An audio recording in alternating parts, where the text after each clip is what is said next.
Kepiting raksasa yang gedenya sebesar pulau ini mempunyai hobi ngumpulin perahu layar. Hingga datanglah manusia-manusia serakah datang menghancurkan rumahnya. Bahkan mereka membangun sebuah kota di punggung kepiting itu.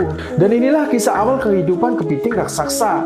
Dia baru saja lahir dan membawa menara mercusuar. Dan dia baru saja mengumpulkan perahu layar pertamanya. Perahu itu adalah favoritnya sampai dia masukin ke dalam botol. Singkat cerita, kepiting ini sudah tumbuh dewasa. Perahu yang dia kumpulkan juga semakin banyak, guys. Setiap hari kepiting itu terdiam di laut membawa mercusuar di punggungnya untuk menunjukkan jalan bagi kapal-kapal yang lewat. Kepiting itu juga melihat perahu yang dia suka dan dia mau menangkapnya.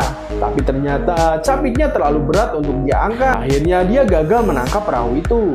Dia pun menyalahkan dirinya karena terlalu gemuk. Lalu tiba-tiba kapal pesiar mewah datang. Lalu keluarlah para turis mengambil gambar pulau kepiting itu. Kapal itu pun mulai mendekati mercusuar dan tiba-tiba kapal itu ditangkap oleh si kepiting. Tapi ternyata capit kepiting itu malah nyangkut di karang dan dia nggak bisa bergerak lagi. Tapi hal itu tidak membuat turis itu panik dan mereka tetap memfotonya.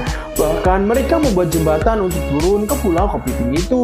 Mereka pun pada naik ke mercusuar untuk mengambil foto di sana. Dan ternyata jepretan foto turis itu mengundang banyak kapal berdatangan ke sana. Kapal-kapal itu menurunkan jangkar-jangkarnya, membuat koleksi perahu kepiting itu pun pada hancur semua.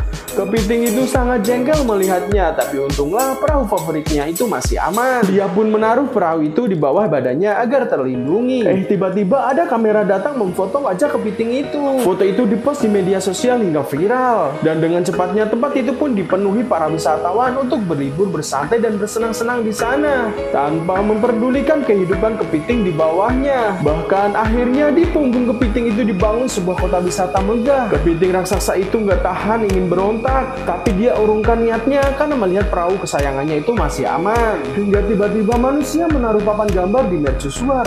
Ternyata hal itu membuat kepiting nggak kuat lagi menahan beban. Dia ambruk menghancurkan perahu kesayangannya di bawah. Seluruh kota jadi tergoncang, semua orang pun berlarian. Lalu kepiting itu menemukan perahunya sudah hancur. Ternyata hal itu membuat dirinya nggak bisa bertahan untuk hidup. Dia pun meninggoy dan tubuhnya mulai hancur. Dan tersisalah mercusuar di dasar laut. Beberapa tahun kemudian, hiduplah kepiting kecil membawa mercusuar dan memulai siklus reinkarnasi baru, guys.